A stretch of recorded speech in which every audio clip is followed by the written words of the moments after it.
Je déposais mon mari tous les jours à la station de métro de Paris. Il m'embrassait et disait « Je t'aime éternellement ». Je l'embrassais en retour et allais à mon bureau. Mais un soir, alors que je marchais près de chez moi, mon voisin a murmuré « Votre maison n'est pas vide pendant la journée ». Et il est parti. Alors j'ai installé une caméra. Ce que j'ai vu à l'écran a fait bouillir mon sang. Alors j'ai « Bonjour à tous, je m'appelle Camille, j'ai 57 ans et je vis à Paris depuis toujours ». Avant de commencer cette histoire, je vous invite à vous abonner à la chaîne, à liker cette vidéo et à commenter d'où vous nous écoutez. Votre soutien compte énormément. Merci d'être là. Maintenant, laissez-moi vous raconter ce qui m'est arrivé. La pluie fine couvrait les rues de Paris ce matin d'automne.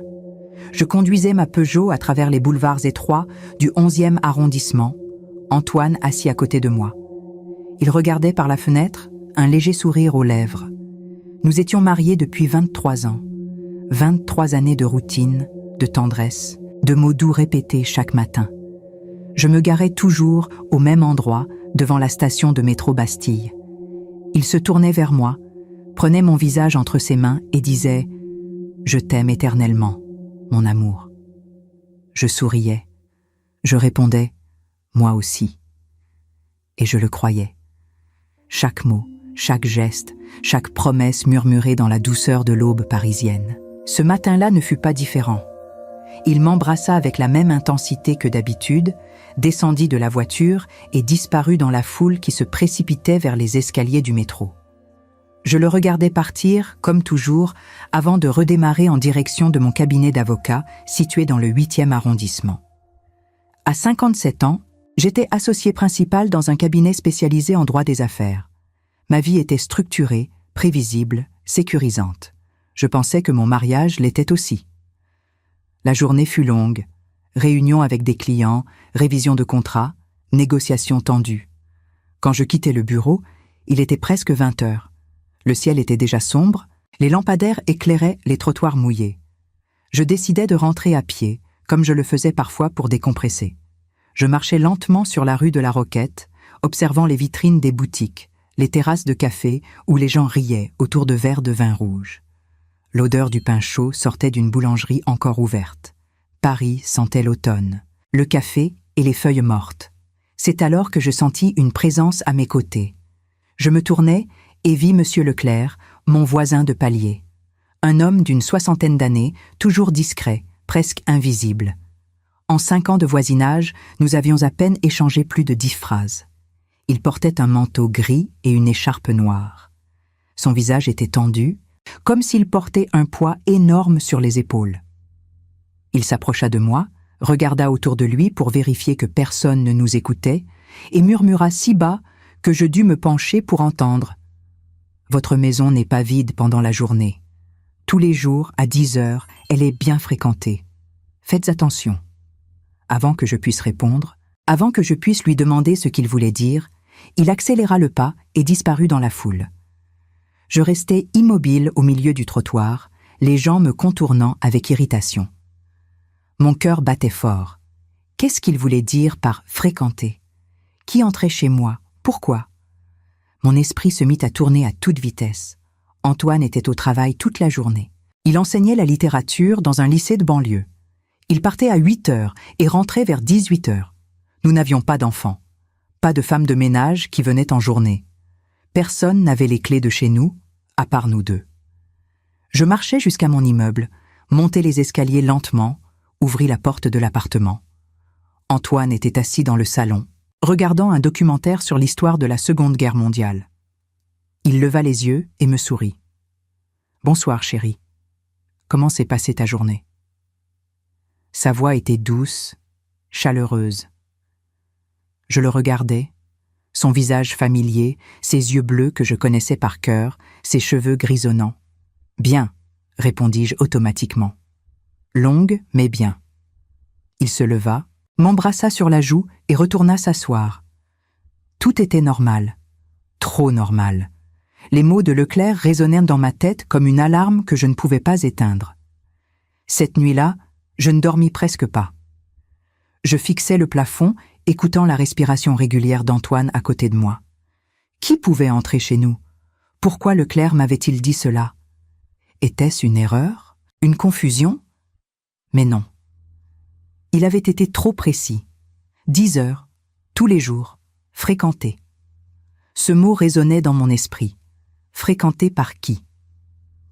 Le lendemain matin, je fis semblant que tout allait bien. Je préparai le café, grillai le pain, étalai de la confiture de framboise. Antoine descendit, m'embrassa dans le cou. « Bonjour, mon amour. » Je souris mécaniquement. À 8h15, je le déposai au métro.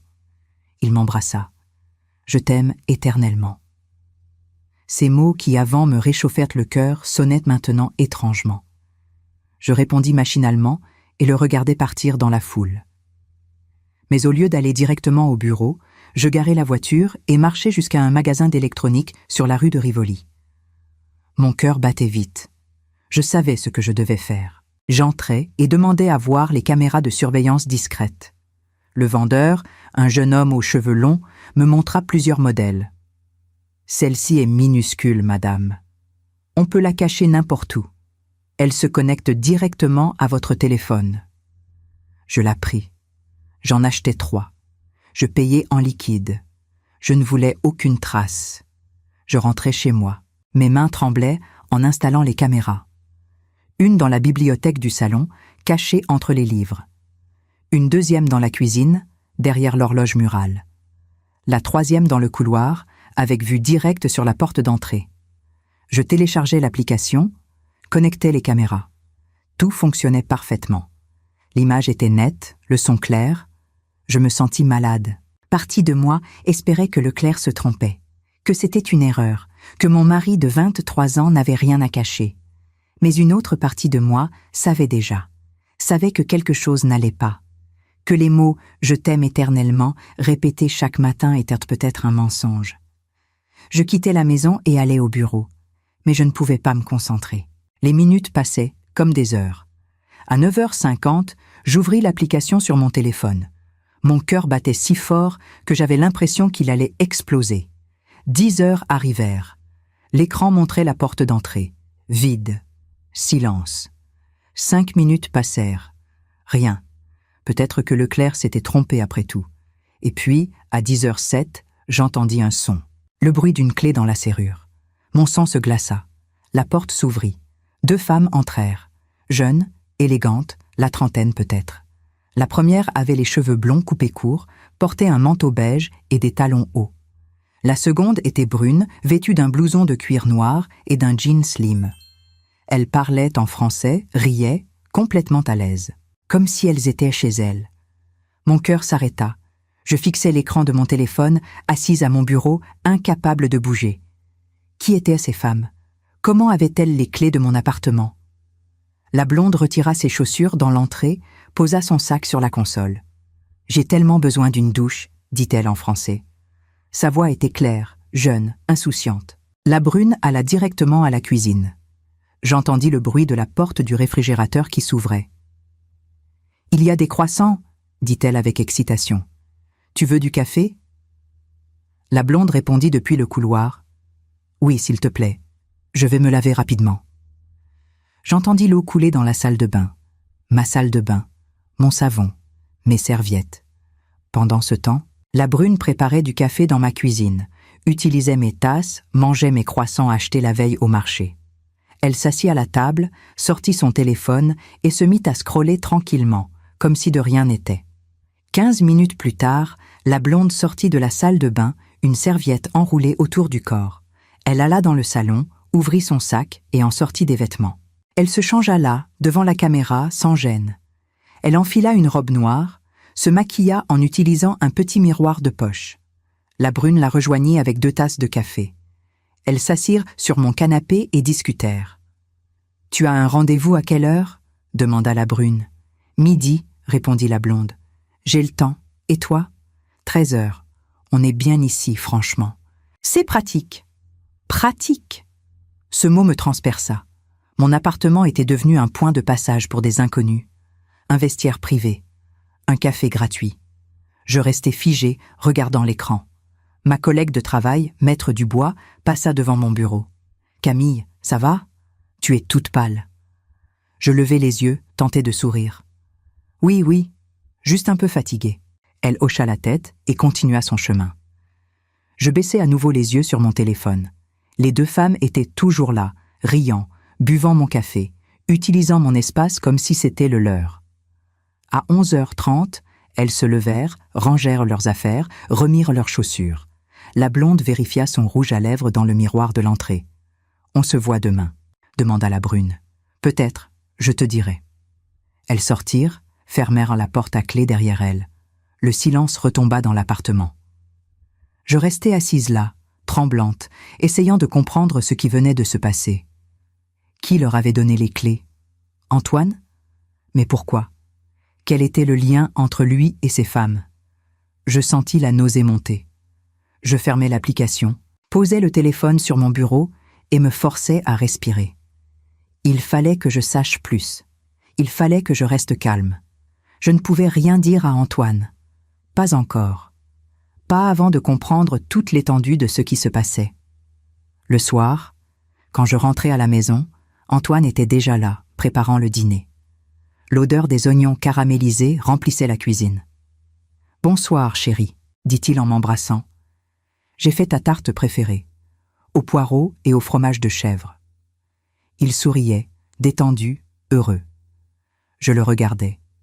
Cet homme que je connaissais depuis 23 ans. Cet homme qui me disait « Je t'aime éternellement » chaque matin. Que cachait-il?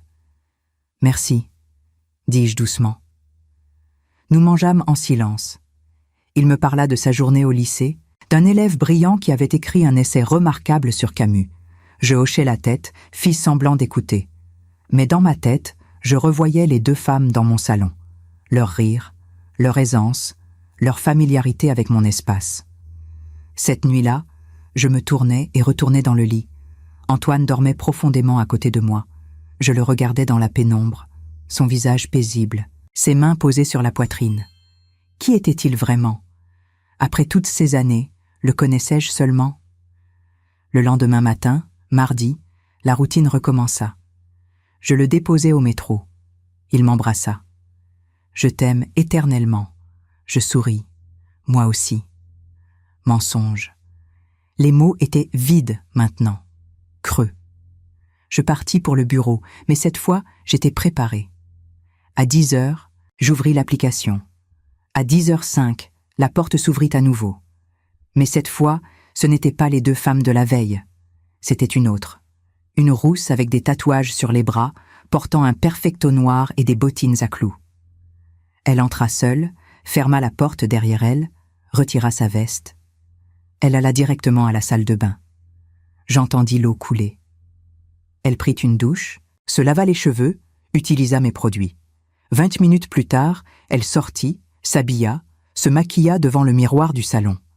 Elle sortit un sandwich de son sac, le mangea debout dans la cuisine, but un verre d'eau, puis elle quitta l'appartement. 11h15. Tout était terminé. Une autre femme, différente de celle d'hier, qui ne semblait même pas les connaître. Mon esprit tournait à toute vitesse. Combien étaient-elles? Qui leur donnait accès? Était-ce Antoine? Mais pourquoi ferait-il cela? Quel était le but? Je ne comprenais rien. Je passais la journée dans un brouillard, incapable de me concentrer. Les visages des trois femmes tournaient dans ma tête, jeunes, belles, confiantes, utilisant mon appartement comme un service gratuit. Mais pourquoi faire? Se préparer pour des rendez-vous, des entretiens ou autre chose? Le soir, Antoine était à nouveau là, souriant, affectueux. « Tu as l'air fatigué, mon amour. Tout va bien au travail ?» demanda-t-il en caressant mes cheveux. « Oui, juste beaucoup de dossiers en ce moment, mentis-je. » Il m'embrassa sur le front. « Tu travailles trop.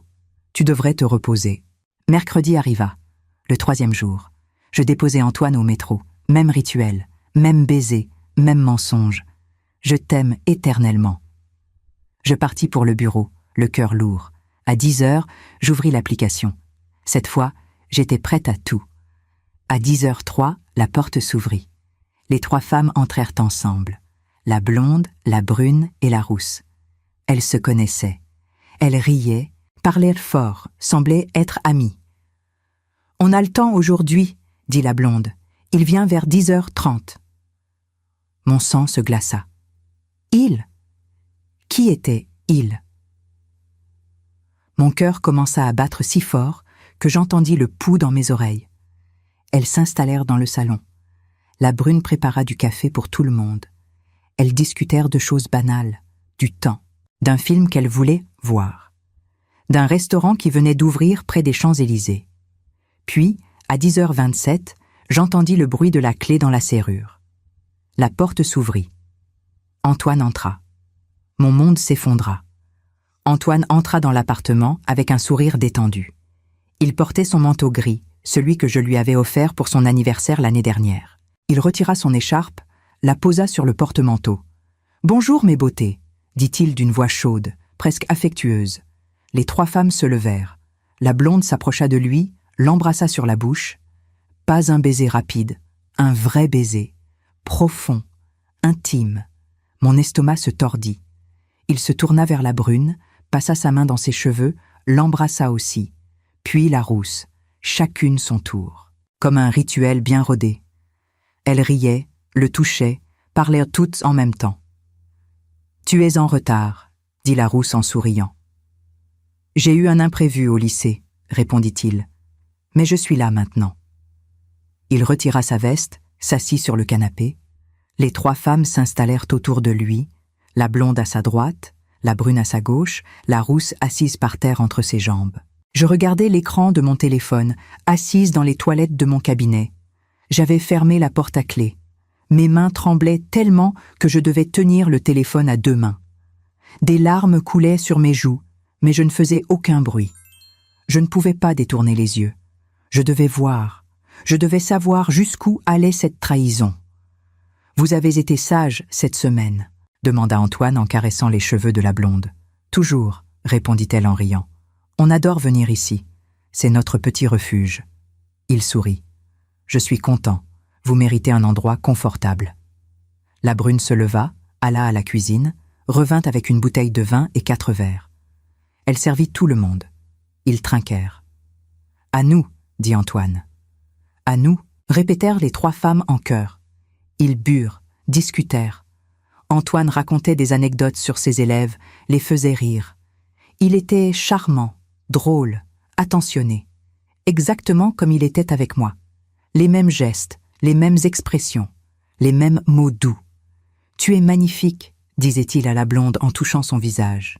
« Tu sens bon », murmurait-il à la brune en embrassant son cou. « Tu me manques toujours », chuchotait-il à la rousse en prenant sa main. Je vomis dans les toilettes. Le téléphone tomba par terre. Je le ramassai, essuyai l'écran avec du papier. Je devais continuer à regarder. Je devais tout savoir. Quand je relevai les yeux vers l'écran, Antoine embrassait la rousse. Ses mains étaient sur sa taille. Elle gémissait doucement. Les deux autres regardaient, souriantes, attendant leur tour. Je fermai l'application. Je ne pouvais plus. C'était trop. Je restais assise là, sur le sol froid des toilettes, pleurant silencieusement. 23 ans de mariage. 23 ans à croire que nous étions heureux, que nous nous aimions. Je t'aime éternellement. Ces mots résonnaient dans ma tête comme une insulte, comme une gifle, comme un couteau planté dans le dos. Quelqu'un frappa à la porte. « Camille, tu es là ?» C'était Maître Dubois. « Oui, » répondis-je d'une voix étranglée. « J'arrive dans 1 minute. » J'entendis ses pas s'éloigner. Je me levai, me regardai dans le miroir. Mes yeux étaient rouges, gonflés. Mon maquillage avait coulé. Je me lavai le visage à l'eau froide, me remaquillai rapidement. Je devais être forte. Je ne pouvais pas m'effondrer. Pas maintenant. Pas ici. Je retournai à mon bureau, mais je ne travaillais pas. Je fixais l'écran de mon ordinateur sans rien voir.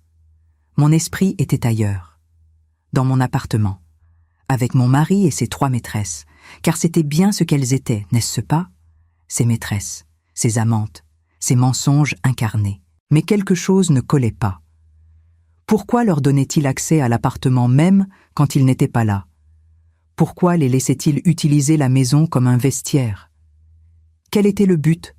Et surtout, Depuis combien de temps cela durait-il? Le soir, je rentrais tard. Antoine était déjà couché. Je me déshabillais dans le noir, me glissais sous les draps en gardant mes distances. Il se tourna vers moi, encore à moitié endormi, passa son bras autour de ma taille. « Bonne nuit, mon amour », murmura-t-il. Je fermai les yeux. Je ne répondis pas. Le dégoût me submergeait. Cette nuit-là, je ne dormis pas du tout. Je fixais le plafond, écoutant sa respiration régulière. À côté de moi, dormait un étranger, un menteur, un tricheur, un homme que je ne connaissais pas. Toutes ces années, qui avait-il été vraiment? Combien de femmes y avait-il eu?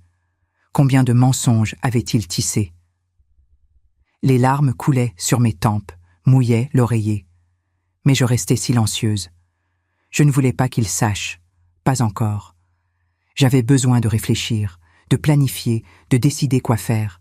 Car une chose était certaine, je ne resterai pas passive. Je ne fermerai pas les yeux. Je ne pardonnerai pas. Le lendemain matin, jeudi, je me levai avant lui. Je préparais le café, grillais le pain, comme d'habitude. Quand il descendit, je lui souris. « Bonjour », dis-je calmement. Il m'embrassa sur la joue. « Bonjour chérie, tu as bien dormi ?»« Très bien », mentis-je. À 8h15, je le déposai au métro. Il m'embrassa. « Je t'aime éternellement. » Je le regardai dans les yeux. « Moi aussi », dis-je. Dernier mensonge avant la tempête. Je rentrai chez moi. J'allumai mon ordinateur portable. J'ouvris un document vierge. Et je commençai à écrire. Un plan, détaillé, méthodique, froid. Antoine m'avait trahi de la pire des manières. Il m'avait menti pendant des mois, peut-être des années. Il avait transformé notre maison en terrain de jeu pour ses aventures. Il méritait quelque chose de spécial, quelque chose qui le marquerait, qui lui ferait comprendre l'ampleur de ce qu'il avait détruit. Je n'allais pas simplement le confronter. Je n'allais pas crier, pleurer, supplier, non. J'allais jouer à son jeu, mais mieux que lui, plus intelligemment, plus cruellement. J'avais 1 semaine devant moi, 5 jours ouvrables, 5 opportunités de lui envoyer des messages, des signes, de semer le doute, de créer la peur, de détruire sa petite routine confortable. Lundi, je laisserai quelque chose hors de place, quelque chose que les femmes remarqueraient, quelque chose qui les ferait douter. Mardi, je créerai de l'inconfort, du dégoût, une gêne. Mercredi, je laisserai un message silencieux mais clair, un avertissement. Jeudi, je me montrerai, je ferai tout s'effondrer. Vendredi, le coup de grâce, la fin de tout. J'écrivis chaque détail, chaque étape. J'anticipais les réactions, les questions, les doutes. Quand j'eus terminé, je relus le plan 3 fois. C'était parfait, implacable. Antoine allait comprendre ce que cela faisait de perdre tout ce qu'on croyait acquis. Je fermais l'ordinateur, me levais, regardais par la fenêtre. Paris s'étendait devant moi, indifférente à ma douleur. Les gens marchèrent dans les rues, vivaient leur vie, ignorant le drame qui se jouait dans mon appartement. J'inspirais profondément. La guerre était déclarée. Et cette fois, j'allais gagner. Le week-end passa dans un brouillard étrange. Je jouais mon rôle à la perfection. La femme aimante, l'épouse attentionnée. Nous allâmes au marché samedi matin, comme chaque semaine. Antoine choisit des pommes, des fromages, du pain frais. Il me tenait la main en marchant entre les étals. « Tu es silencieuse ces derniers jours », remarqua-t-il. « Tout va bien ?» Je souris. « Oui, juste fatiguée par le travail. » Il hocha la tête, convaincu. Il était si facile à duper. Dimanche soir, il sortit avec ses amis pour regarder un match de football dans un bar du Marais. « Je rentre vers 23h, dit-il en m'embrassant. « Ne m'attends pas. » Dès que la porte se ferma, je me mis au travail. J'avais exactement 3 heures devant moi. Je montai dans notre chambre. Le plan était simple, mais efficace. Je pris le cadre photo de notre lune de miel en Grèce, celui qui était posé sur la commode depuis 15 ans. Nous y étions jeunes, bronzés, heureux. Je le retournai face contre le meuble. Puis je pris la brosse à cheveux d'Antoine, celle qu'il utilisait chaque matin, et la posai au milieu du lit. Soigneusement placée, impossible à manquer.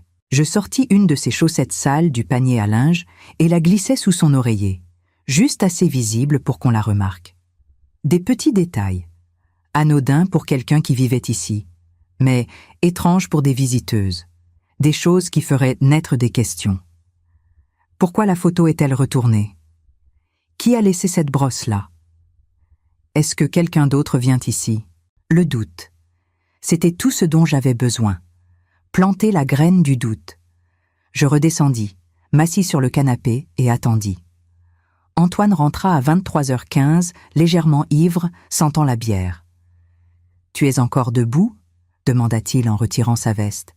« Je lisais » répondis-je en montrant le livre posé sur mes genoux. Il m'embrassa sur le front et monta se coucher. Je restai en bas encore 1 heure, le cœur battant, imaginant la scène du lendemain. Lundi matin. La routine habituelle. Café, pain grillé, confiture. Antoine descendit, frais et souriant. « Belle journée qui commence », dit-il en regardant par la fenêtre. Je hochai la tête. À 8h15, je le déposai au métro Bastille. Il m'embrassa. « Je t'aime éternellement, mon amour. » Je souris. « Moi aussi. » Les mots étaient du poison dans ma bouche. Je me garai à 2 rues de là, sortis mon téléphone et ouvris l'application des caméras. Mon cœur battait vite. À 10h06, la porte s'ouvrit. La blonde et la brune entrèrent ensemble.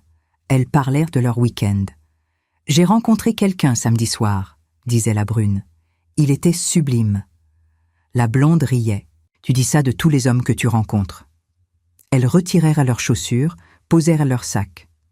La blonde alla directement dans la chambre pour prendre quelque chose dans le sac qu'elle y avait laissé la semaine précédente. Elle entra, alluma la lumière et s'arrêta net. Je vis son visage sur l'écran de la caméra de la chambre. La confusion. Elle regarda le cadre photo retourné, fronça les sourcils, s'approcha, le prit, regarda notre photo, puis remarqua la brosse au milieu du lit et la chaussette qui dépassait sous l'oreiller. « Léa ?» appela-t-elle. La brune arriva. « Quoi ?» La blonde pointa du doigt. « Regarde, c'était comme ça la dernière fois ?» La brune observa la scène. « Non, je ne crois pas. Pourquoi le cadre est retourné ?»« Je ne sais pas. » « Et ça ?» Elle montra la brosse. « Qui laisse sa brosse au milieu du lit ?»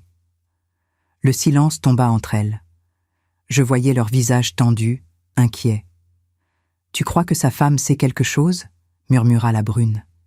La blonde haussa les épaules. « Comment elle pourrait savoir? Elle travaille toute la journée. » Mais sa voix manquait de conviction. Elle remit le cadre à l'endroit, enleva la brosse du lit, retira la chaussette. Mais le malaise était palpable. Elles redescendirent au salon, prirent leur café en silence. L'ambiance avait changé. Plus de rire, plus d'insouciance, juste une tension sourde. « On devrait en parler à Antoine », dit finalement la blonde, « lui demander si tout va bien ici. » La brune acquiesça. « Oui, il y a quelque chose d'étrange. » Elles partirent 20 minutes plus tôt que d'habitude. Je fermai l'application et souris. Le premier coup était porté. Le doute était semé. Maintenant, il fallait le faire grandir. Le soir, Antoine rentra avec un bouquet de fleurs, des roses rouges. « Pour toi », dit-il en me les tendant, sans raison particulière, juste parce que je t'aime. Je pris les fleurs, les sentis. « Merci, c'est gentil. » Mais dans ma tête, je savais. Il avait reçu des questions, des inquiétudes, et il essayait de se rassurer, de maintenir l'illusion. « Tout va bien au travail ?» demandai-je innocemment. « Oui, oui, très bien. Pourquoi ?» « Comme ça. Tu sembles préoccupé ces derniers temps. » Il secoua la tête. « Non, tout va parfaitement bien. » Mais ses yeux disaient le contraire. Il y avait une fissure, petite, presque invisible. Mais elle était là. Cette nuit-là, allongé dans le noir, j'entendis son téléphone vibrer plusieurs fois. Il le prit, lut les messages, tapa rapidement des réponses. Je fis semblant de dormir. Mais je savais. Les femmes lui posaient des questions. Et lui, il mentait. Comme toujours. Mais cette fois, les mensonges ne suffiraient plus. Mardi arriverait bientôt. Et avec lui, une nouvelle étape. Plus désagréable, plus dérangeante. J'avais hâte de voir leur visage quand elles découvriraient ce que j'avais préparé. Je me réveillais à 5 heures du matin. Antoine dormait encore profondément. Je descendis à la cuisine sur la pointe des pieds. J'ouvris le réfrigérateur et sortis la bouteille de lait entamée, le yaourt nature et le fromage de chèvre. Je laissai tout sur le comptoir pendant 2 heures. Le lait commença à sentir, surtout dans la chaleur de la cuisine. À 7 heures, je remis tout dans le réfrigérateur, bien en vue. Puis, je sortis le sac poubelle de la cuisine, y ajoutai des restes de poisson d'il y a 3 jours que j'avais cachés au fond, et le remis dans la poubelle sans fermer le sac correctement. L'odeur commençait déjà à se répandre. Antoine descendit à 7h30. « Ça sent bizarre ici », remarqua-t-il en fronçant le nez. « Vraiment ?» fis-je innocemment. « Je ne sens rien. Tu veux que je sorte les poubelles ? » « Non, non, c'est bon. Je le ferai ce soir. » Il but son café rapidement, semblant pressé de partir. « Parfait. À 8h15, je le déposai au métro. Le même rituel, le même baiser, les mêmes mots. Je t'aime éternellement. » Mais cette fois, sa voix semblait moins assurée, comme s'il sentait que quelque chose changeait, que le sol sous ses pieds devenait moins stable. Je me garai à mon emplacement habituel et ouvris l'application à 9h55. Mon cœur battait d'anticipation. À 10h04, la rousse entra. Seule cette fois. Elle portait un jean déchiré et un pull noir oversize. Elle retira ses bottes, posa son sac. Et immédiatement, elle fit une grimace. « Qu'est-ce que c'est que cette odeur ?» murmura-t-elle pour elle-même. Elle alla vers la cuisine, suivant l'origine de la puanteur. Elle ouvrit la poubelle et recula immédiatement. « Mon Dieu, c'est dégueulasse !» Elle referma violemment le couvercle, se couvrit le nez avec sa main. Elle ouvrit le réfrigérateur pour prendre de l'eau et là, l'odeur du lait aigre la frappa en plein visage. Elle prit la bouteille, la sentit et eut un haut-le-cœur. « Mais c'est pas possible. Comment il peut vivre comme ça ?» Elle jeta la bouteille dans l'évier avec dégoût, prit le yaourt, vérifia la date. Périmé depuis 2 jours, elle le jeta aussi. Le fromage suivit. Elle ouvrit les fenêtres de la cuisine, en grand, malgré le froid de novembre. « Quel porc !» marmonna-t-elle. Je souris en regardant l'écran. Exactement la réaction que j'attendais. Elle ne prit pas de douche ce jour-là. Elle ne s'installa pas confortablement. Elle resta dans le salon, loin de la cuisine, visiblement dégoûtée. Elle sortit son téléphone et envoya des messages. Je ne pouvais pas lire ce qu'elle écrivait, mais je devinais. Elle se plaignait. Elle exprimait son mécontentement. 20 minutes plus tard, elle quitta l'appartement, le visage fermé, irritée. Je fermai l'application et me rendis au bureau. La journée passa lentement. Chaque heure semblait durer une éternité. Je pensais à Antoine, recevant probablement des messages furieux, des reproches, des questions. « Pourquoi ta maison est-elle si sale ? Tu ne respectes rien ? C'est répugnant. » Le soir, quand je rentrais, Antoine était dans la cuisine, le visage crispé. Il avait sorti les poubelles, nettoyé le réfrigérateur, ouvert toutes les fenêtres. « Qu'est-ce qui s'est passé ici ?» demanda-t-il. « C'était infect. Le lait était pourri, les poubelles puaient. » Je haussai les épaules. « Je ne sais pas. Peut-être qu'on a oublié de jeter des choses. Tu sais comment c'est quand on est occupé. » Il me regarda, suspicieux. « Mais on ne laisse jamais pourrir la nourriture comme ça. » « Eh bien, apparemment si, » répondis-je calmement en posant mon manteau. « Ce n'est pas grave. C'est nettoyé maintenant. » Il n'insista pas, mais je voyais son esprit travailler. Les questions s'accumulaient. Les coïncidences devenaient trop nombreuses. La photo retournée, la nourriture pourrie. Quelque chose n'allait pas, et il commençait à le sentir. Cette nuit-là, il se tourna vers moi dans le lit.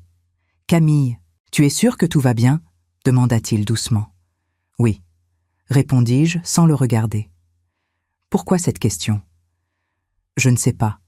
J'ai l'impression que tu es distante ces derniers jours. » Je me tournai vers lui, le regardai dans les yeux. « Je suis fatiguée, Antoine, c'est tout. Le travail est intense. » Il hocha la tête, mais il ne semblait pas convaincu. Il m'embrassa sur le front et se tourna de l'autre côté. Je restai éveillée longtemps après qu'il se soit endormi. Mercredi approchait. Le jour où je laisserai le message le plus clair, le plus direct. Le jour où la peur commencerait vraiment à s'installer. 4 serviettes dans la salle de bain. 1 pour chacun d'eux. Un message silencieux, mais impossible à ignorer. Je sais. Je fermais les yeux et imaginais leur visage. La panique, la confusion, la réalisation lente et terrifiante qu'ils n'étaient plus en sécurité, que quelqu'un savait, que leur petit secret confortable était découvert. Et demain, ce ne serait que le début. Mercredi matin, le jour le plus important de ma stratégie. Je me levai avant l'aube, à 5h30. Antoine dormait encore, la bouche légèrement ouverte, ronflant doucement. Je le regardais quelques secondes. Cet homme qui partageait mon lit depuis 23 ans. Cet homme qui me trahissait avec 3 femmes différentes. Je ne ressentais plus rien. Ni amour, ni haine. Juste du vide. Je descendis et commençai ma préparation. Je montai dans la chambre avec des draps propres. Je retirai ceux du lit, les mis à la machine à laver. Je refis le lit avec des draps blancs immaculés, sentant la lavande fraîche. Je lissai chaque pli, ajustai les oreillers avec une précision militaire. Le lit ressemblait à celui d'un hôtel 5 étoiles. Impeccable, parfait, trop parfait. Puis je me rendis dans la salle de bain. C'était là que se trouvait le cœur de mon message. J'ouvris l'armoire à linge et sortis 4 serviettes blanches. Pas 2, pas 3, 4. Une pour la blonde, une pour la brune, une pour la rousse, une pour Antoine. Je les pliai soigneusement et les disposai sur l'étagère au-dessus du lavabo. Bien visibles, alignés, impossibles à manquer. Un message clair, silencieux, mais dévastateur. Je sais combien vous êtes. Je redescendis et préparai le café. Antoine apparut à 7h, les yeux encore gonflés de sommeil. « Bonjour », dit-il en bâillant. Je lui tendis une tasse. « Bonjour ». Nous prîmes le petit déjeuner en silence. Il feuilletait son téléphone, probablement lisant les messages des femmes.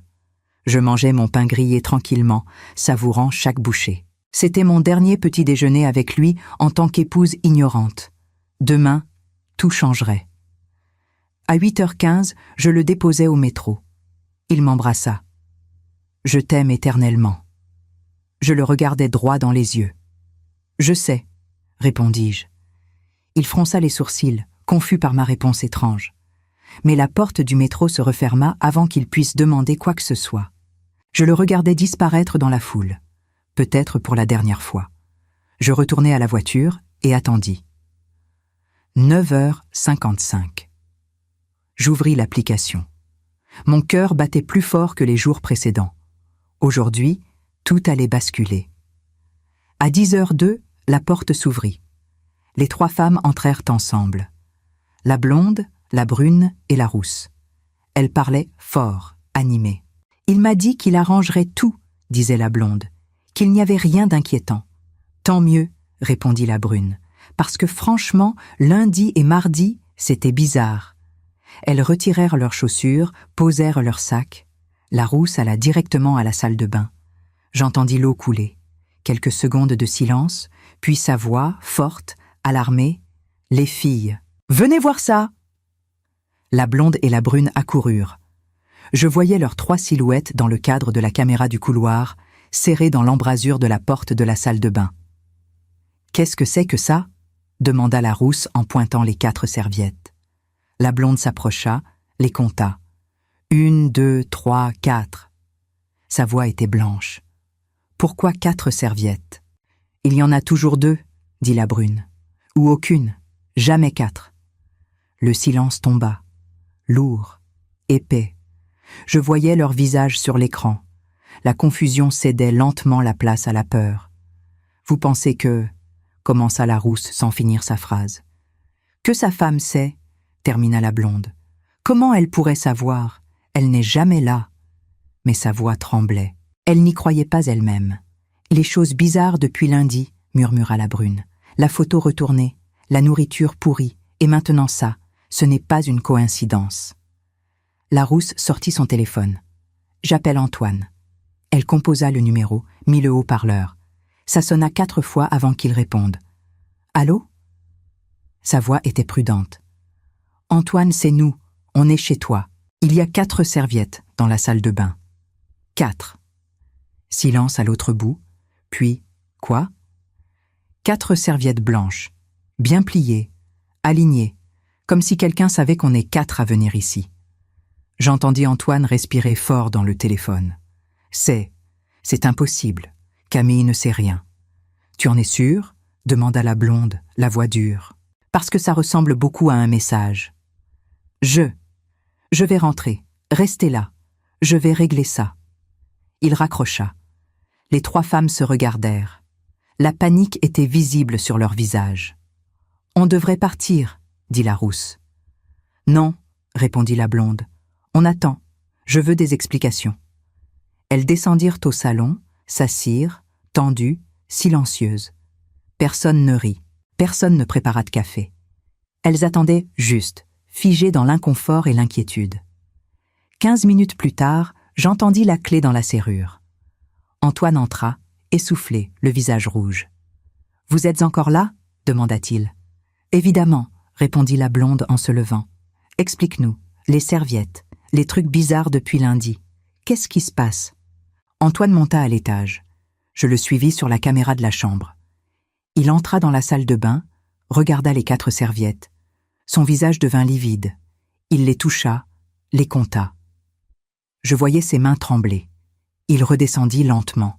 « Je ne comprends pas, » dit-il d'une voix faible. « Camille ne peut pas savoir. C'est impossible. »« Alors, qui a mis ces serviettes-là » demanda la brune. « Le fantôme de Noël ?» La rousse secoua la tête. « Moi, je pars. C'est trop risqué. Si sa femme sait, on est toutes dans la merde. »« Attends, » dit Antoine en essayant de la retenir. Mais elle prit son sac et sortit en claquant la porte. La blonde et la brune restèrent encore quelques minutes. « Antoine, tu dois découvrir ce qui se passe, » dit la blonde. « Parce que si ta femme nous tend un piège, je ne veux pas en faire partie. » Elles partirent aussi, laissant Antoine seul dans le salon. Je le regardais s'effondrer sur le canapé, la tête entre les mains. Il sortit son téléphone, hésita, puis composa un numéro. Mon numéro. Mon téléphone vibra. Je regardais l'écran. Antoine. Je ne répondis pas. Je laissai sonner jusqu'à ce que ça bascule sur la messagerie. Il rappela. Je ne répondis toujours pas. Il envoya un message. « Camille, où es-tu ? Appelle-moi, c'est urgent. » Je le lus et souris. « Non, mon cher, tu attendras. Demain, tu auras toutes les réponses. Demain, ton monde s'écroulera complètement.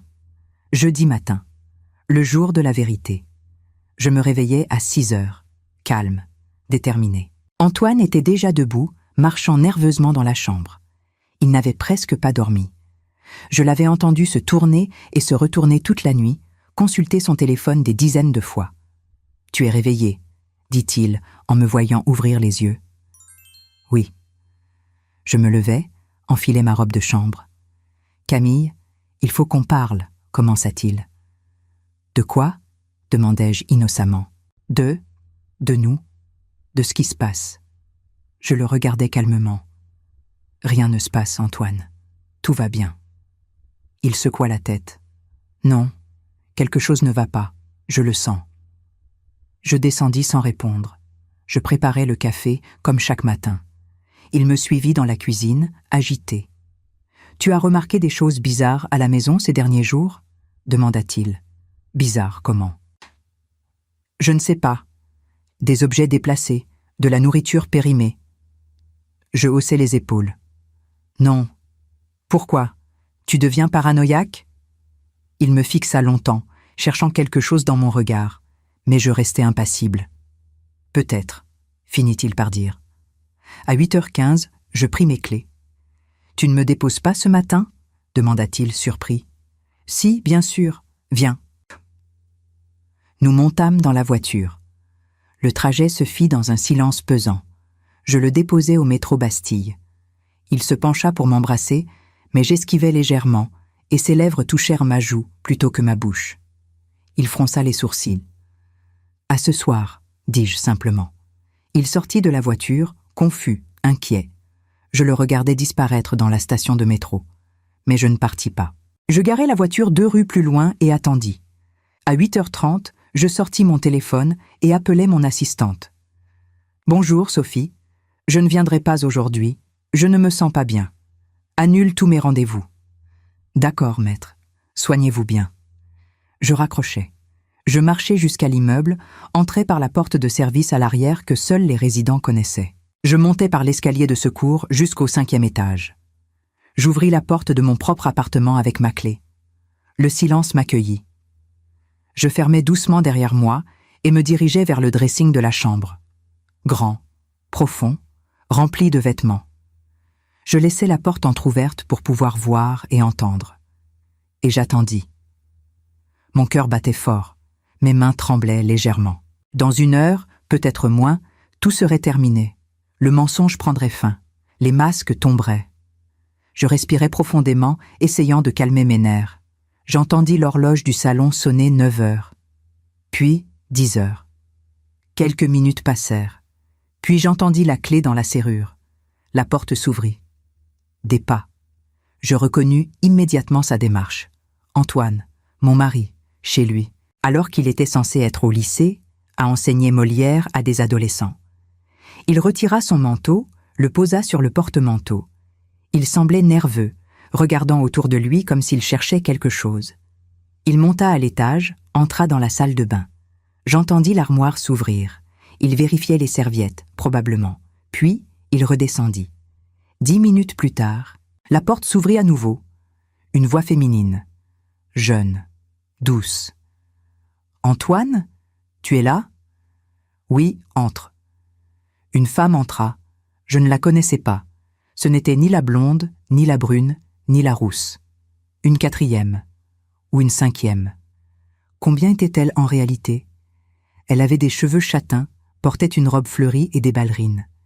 Elle posa son sac, s'approcha de lui. « Tu avais l'air stressé au téléphone hier soir. Qu'est-ce qui se passe ?»« Rien. Tout va bien maintenant, » répondit-il en l'attirant vers lui. Il l'embrassa. Sa main glissa dans ses cheveux. Elle gémit doucement. Ils se dirigèrent vers le canapé. Mon canapé. Là où je m'asseyais chaque soir pour lire. Là où nous avions passé des milliers d'heures ensemble. Il la poussa doucement. Elle s'allongea. Il se pencha sur elle. Leurs mains se cherchaient, leurs bouches se trouvaient. Je sortis du dressing. Mes pas étaient silencieux sur le parquet. Je marchais lentement vers l'escalier, descendis, marche après marche. Ils ne m'entendaient pas. Ils étaient trop absorbés l'un par l'autre. J'arrivai au bas de l'escalier. Je m'arrêtai à l'entrée du salon. Et je dis simplement « Antoine ». Le temps s'arrêta. Ils se séparèrent violemment. La femme hurla, se redressa, attrapa son sac. Elle me regarda, les yeux écarquillés de terreur. « Je suis désolée. Elle courut vers la porte et sortit en la claquant derrière elle. Le silence retomba. Antoine était figé sur le canapé, blanc comme un linge. Ses mains tremblaient. Sa bouche s'ouvrait et se fermait sans qu'aucun son n'en sorte. « Camille, » finit-il par articuler, « qu'est-ce que tu fais là ?»« Chez moi ?» répondis-je calmement. « Je me suis posé la même question en te voyant. Tu n'es pas censé être au lycée ?» Il se leva, essaya de reboutonner sa chemise avec des doigts maladroits. « Je peux expliquer. »« Non, » coupai-je d'une voix dure. « Tu ne peux pas. Il n'y a rien à expliquer. » Je sortis une enveloppe de la poche de ma veste et la lançai sur la table basse entre nous. Elle atterrit avec un bruit sec. « Qu'est-ce que c'est ?» demanda-t-il, la voix tremblante. « Regarde. » Il prit l'enveloppe, l'ouvrit avec des mains qui tremblaient tellement qu'il déchira le papier. Il sortit les documents. Son visage devint encore plus pâle, si c'était possible. « Un divorce ? Demande de divorce pour infidélité, précisai-je. Avec preuve vidéo. 2 semaines d'enregistrement. Toi et tes 4 maîtresses. Peut-être plus, je n'ai pas compté. » Il leva les yeux vers moi, des larmes commençant à couler. « Tu as tout vu ?»« Absolument tout. Les caméras sont là depuis 15 jours, cachées. Elles ont tout enregistré. Chaque baiser, chaque mensonge, chaque trahison. » Il tomba à genoux, littéralement. Ses jambes ne le portaient plus. Il sanglotait maintenant, la tête entre les mains.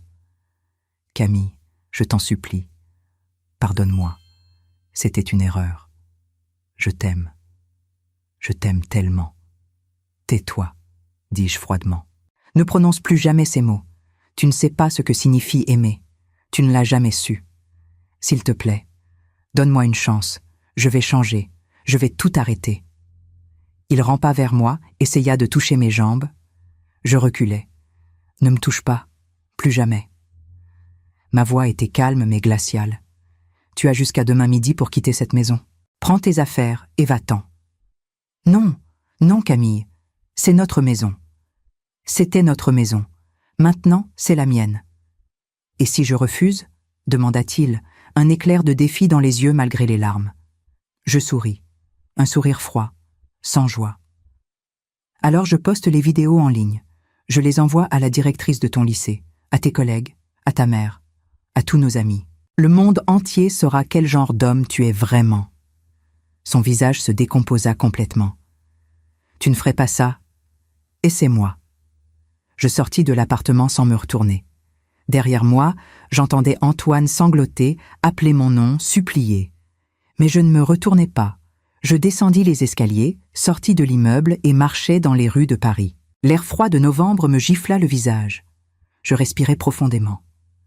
Pour la première fois depuis des semaines, je me sentais libre. Libre du mensonge. Libre de l'illusion. Libre de cet homme qui avait détruit 23 ans de ma vie. Je marchai jusqu'à un café sur la place de la Bastille. Je commandai un double espresso et m'assis près de la fenêtre. Je sortis mon téléphone. 15 appels manqués d'Antoine. 17 messages. « Camille, réponds-moi. Je t'en supplie, ne fais pas ça. Je t'aime. Pardonne-moi. » Je les effaçai tous sans les lire complètement. Je le bloquais. Son numéro, ses emails, tout. Il n'existait plus pour moi. Je passais la nuit chez Sophie, ma meilleure amie depuis l'université. Quand je lui racontai tout, elle pleura avec moi. « Ce salaud !» répétait-elle. « 23 ans. Comment a-t-il pu ?»« Je ne sais pas, » répondis-je. « Et je ne veux plus savoir. Tout ce qui m'importe maintenant, c'est de tourner la page. » Elle me serra dans ses bras.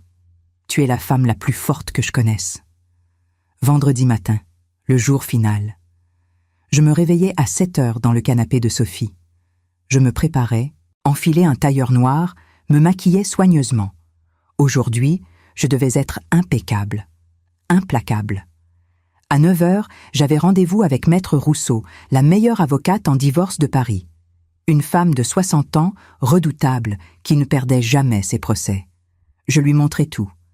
Les vidéos, les dates, les heures, les visages des femmes. Antoine entrant dans notre appartement pendant ses heures de travail. Les mensonges accumulés. Elle regarda tout en silence, prenant des notes. Quand elle leva les yeux vers moi, elle sourit. Un sourire de prédateur. « Madame, avec ces preuves, votre mari n'a aucune chance. Vous obtiendrez tout ce que vous demandez. La maison, la moitié de ses biens, une pension compensatoire. Et surtout, vous sortirez de ce mariage la tête haute. »« C'est tout ce que je veux, » répondis-je. « Qu'il paye pour ce qu'il a fait. »« Il payera, » assura-t-elle. « Croyez-moi. » Nous passâmes 2 heures à préparer le dossier. Chaque détail, chaque argument, chaque preuve. Quand nous eûmes terminé, elle me serra la main.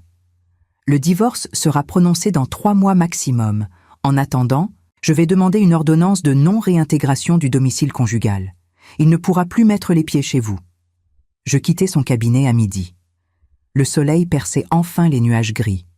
Je marchai jusqu'à un restaurant près de la Seine et commandai un déjeuner. Pour la première fois depuis des semaines, j'avais faim, vraiment faim. Je mangeais lentement, savourant chaque bouchée. Mon téléphone vibra. Un numéro inconnu. Je décrochai. « Allô ? Camille, c'est Antoine. Ne raccroche pas. » Sa voix était brisée, désespérée. « Comment as-tu eu ce numéro ? » demandai-je froidement. « J'ai emprunté le téléphone de ma mère. S'il te plaît, écoute-moi. Je suis partie de la maison. J'ai pris mes affaires. Je suis chez elle maintenant. Mais je t'en supplie, laisse-moi une chance de m'expliquer. » Il n'y a rien à expliquer, répondis-je calmement. Tu m'as trahi, pendant des mois, peut-être des années. Tu as transformé notre maison en bordel pour tes maîtresses. C'est fini, Antoine. Accepte-le. Je t'aime, sanglota-t-il. Je t'ai toujours aimé. C'était juste. C'était une faiblesse. Une faiblesse? Je ris. Un rire dur, sans joie. Une faiblesse, c'est un écart. Une fois. Pas 4 femmes différentes. Pas pendant des mois. Pas dans notre lit. Camille. Écoute-moi bien, Antoine. Si tu essaies de me contacter à nouveau, je publie les vidéos. Partout. Facebook, Instagram, YouTube. Le monde entier verra qui tu es vraiment. Tu comprends? Silence. Puis, oui, bien, mon avocate te contactera dans les prochains jours. Signe les papiers sans discuter et on en restera là. Sinon, je te promets que ta vie deviendra un enfer. Je raccrochai avant qu'il puisse répondre. Je bloquai ce numéro aussi. C'était terminé. Vraiment terminé. L'après-midi, je retournai à l'appartement. Notre appartement. Mon appartement maintenant. J'ouvris la porte. Tout était silencieux, vide. Les affaires d'Antoine avaient disparu. Son manteau, ses chaussures, ses livres, comme s'ils n'avaient jamais existé. Je marchais dans chaque pièce. Le salon où il m'avait trompé. La cuisine où ses maîtresses mangeaient ma nourriture. La chambre où nous avions dormi pendant 23 ans. Je m'assis sur le lit et pour la première fois, je pleurais. Vraiment, profondément. Pas de colère, pas de rage. Juste de la tristesse. De la tristesse pour toutes ces années perdues. Pour la femme que j'avais été, qui croyait en l'amour éternel. Pour les mensonges que j'avais avalés chaque matin avec son baiser. Je t'aime éternellement. Ces mots résonnaient encore dans ma tête. Mais maintenant, je savais. L'éternité d'Antoine avait duré exactement jusqu'au moment où il avait été découvert. Je pleurais pendant 1 heure. Puis je me levais, me lavais le visage, me remaquillais. Je sortis mon téléphone et appelai un serrurier. « Bonjour. Je voudrais changer toutes les serrures de mon appartement. Aujourd'hui, si possible. »« Aucun problème, madame. Je peux être là dans 1 heure. »« Parfait. Je vous attends. » En attendant, je fis le tour de l'appartement et décrochai toutes les photos de nous. Notre mariage, nos vacances, nos anniversaires. Je les mis toutes dans un carton. Je ne les brûlerai pas. Je ne les détruirai pas. Je les garderai dans une cave, fermée, oubliée. Comme notre mariage. Une partie de ma vie qui était terminée. Le serrurier arriva à 16 heures. En 1 heure, toutes les serrures furent changées. 3 nouvelles clés. Une pour moi, une chez Sophie, une 3e cachée chez ma sœur. Antoine ne pourrait plus jamais entrer ici. À 18 heures, tout était terminé. Je payai le serrurier et fermai la porte derrière lui. Je m'assis sur le canapé et regardai par la fenêtre. Paris s'illuminait lentement. Les lampadaires s'allumaient un par un. Les gens rentraient chez eux après le travail. La vie continuait, indifférente à ma douleur, indifférente à ma libération. Mon téléphone vibra. Un message de Sophie. « Comment tu vas ?»« Bien, répondis-je. Vraiment bien. » Et pour la première fois depuis des semaines, ce n'était pas un mensonge. Le soir, je me préparais un dîner, juste pour moi. Du saumon grillé, des légumes vapeur, un verre de vin blanc. Je mangeais lentement, en silence, savourant la solitude, la paix, l'absence de mensonges. Après le dîner, je pris un bain long, chaud, parfumé. Je fermai les yeux et pensais à l'avenir, à la femme que je voulais devenir, plus forte, plus sage, plus libre. 3 mois plus tard, le divorce fut prononcé. La maison me fut attribuée, la moitié de son compte en banque aussi, et une pension compensatoire pour les années perdues. Antoine ne contesta rien. Il signa tout. Il avait perdu son travail entre-temps. La directrice du lycée avait appris ses absences répétées pendant les heures de cours. Elle l'avait licencié pour faute grave. Les rumeurs circulaient. Ses amis l'avaient abandonné. Sa mère était humiliée. Il vivait seul maintenant, dans un studio minable de banlieue. Moi, je changeais tout. Je vendis l'appartement, trop de souvenirs, trop de mensonges. J'achetai un petit 2 pièces près du Luxembourg. Lumineux, calme, nouveau. Je voyageais. Rome, Barcelone, Lisbonne. Des villes que j'avais toujours voulu voir mais que je n'avais jamais visitées parce qu'Antoine préférait rester à Paris. Je rencontrais des gens, je ris, je vécus. 1 an après le divorce, je marchais sur les quais de Seine par une belle après-midi de printemps. Le soleil brillait, les arbres étaient en fleurs. Et je réalisais quelque chose. Je ne pensais plus à lui. Antoine n'existait plus dans ma tête. Il était devenu un fantôme, un souvenir lointain, une erreur corrigée. J'étais libre, vraiment libre. Et l'éternité, la vraie, celle que je méritais, venait juste de commencer.